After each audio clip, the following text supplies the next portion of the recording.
Iran imesema kwamba haina mpango wa kuchukua hatua za kijeshi, huku ikisisitiza kwamba iko tayari kwa vita pale itakaposhambuliwa na taifa lolote. Taifa hilo limesisitiza pia kuwa halitaki vita, huku likionya wapinzani na wenye mpango wa kuleta vita ndani ya taifa hilo. Hii ni TriGen Media.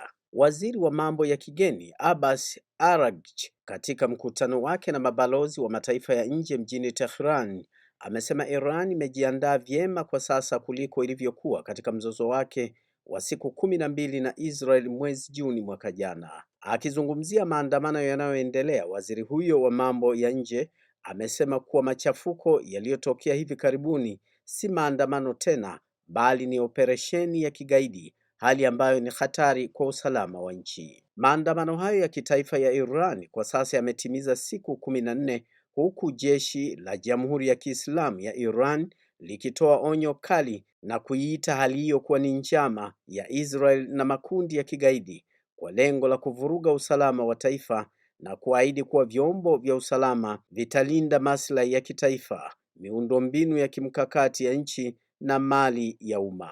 Na hii ni TriGen Media.